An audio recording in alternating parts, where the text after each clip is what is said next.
Assalamualaikum warahmatullahi. Sekarang ini tengah bertaburan naratif-naratif yang dimainkan oleh anak-anak papa. Konon-kononnya keselamatan Perdana Menteri sedikit terancam akibat kelantangan beliau dalam isu Palestin. Di mana digambarkan seolah-olah sekarang ini pihak polis terpaksa menggandakan keselamatan terhadap Perdana Menteri lantaran kritikan-kritikan yang tegas oleh beliau terhadap kekejaman rejim mayonis, di mana benda itu juga dikhabarkan telah menyebabkan ringgit kita merudum dengan teruk pada ketika ini. Konon-kononnya atas alasan pihak di belah sana tidak puas hati kerana ketegasan kita dalam isu Palestin terhadap ketegasan Perdana Menteri dalam isu Palestin, hingga mereka menyerang ekonomi kita dan pelbagai lagi dakwaan-dakwaan dan naratif-naratif yang ditanamkan kepada kita.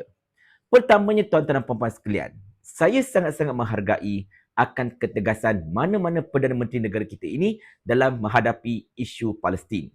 Sebab isu Palestin adalah isu yang sangat-sangat rapat untuk kita.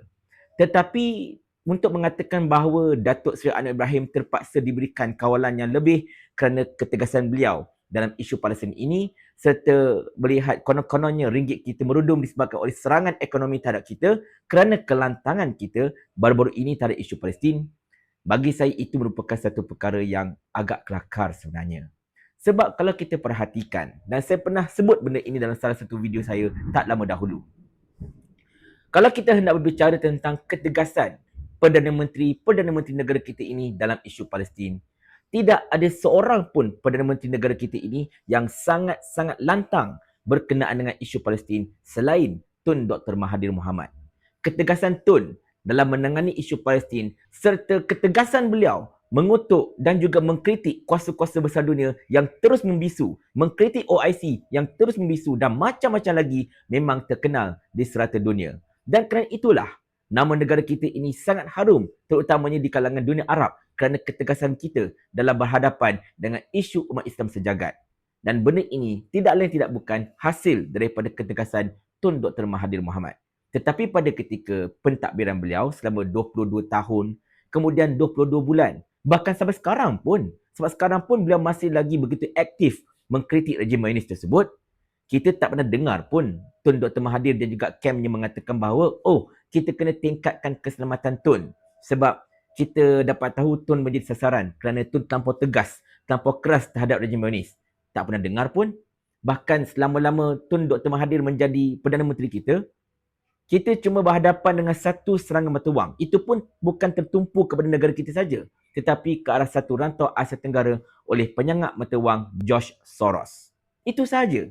Dan satu lagi, ada seorang lagi Perdana Menteri kita yang telah berjaya melakukan sesuatu perkara yang sangat-sangat luar biasa, iaitu Najib Razak. Di mana Najib ketika menjadi Perdana Menteri Malaysia telah berjaya memastikan PBB meluluskan usul untuk membawa Israel ke ICC ataupun Mahkamah Antarabangsa atas segala jenayah perang yang telah dilakukan oleh mereka selama ini terhadap warga Palestin.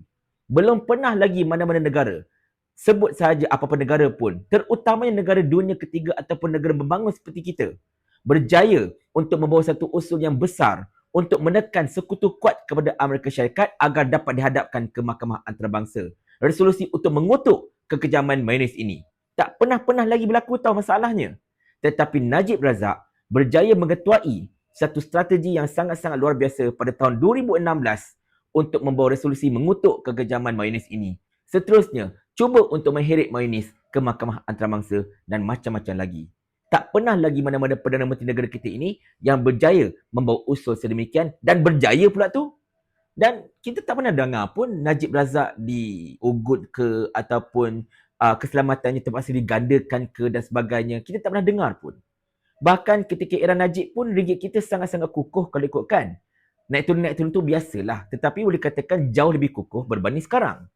Jadi tuan-tuan dan puan sekalian, bukanlah saya hendak memperkecilkan tentang apa yang didakwa oleh kem Perdana Menteri ke-10 ini. Cumanya seandainya kalau mereka mendakwa bahawa ini adalah hasil ketegasan beliau terhadap isu Palestin menyebabkan keselamatan beliau terpaksa digandakan, saya rasa benda itu sangat-sangat kelakar seperti mana saya sebutkan tadi. Perdana Menteri yang terdahulu saya rasa lebih tegas berbanding dengan beliau. Tetapi kita tak pernah dengar pun Perdana Menteri kita yang terdahulu itu menggandakan keselamatan ke apa-apa ke semata-mata kerana kritikan-kritikan mereka terhadap rejim Mayonis. Tetapi itulah, kita nak cakap lebih-lebih pun susah sebab kita tidak berada di tempat itu kan. Cumanya kepada anak-anak papa, saya mengharapkan anda agar berhentilah daripada membawa naratif-naratif tersebut, terutamanya untuk menjustifikasikan nilai ringgit yang semakin melemah pada ketika ini. Kalau boleh, jangan cari alasan yang mengarut-ngarut lah sebenarnya. Cuba untuk fokus kepada masalah dan punca masalah yang sebenar. Dan bertindaklah dari situ. Berhentilah menyalahkan orang lain.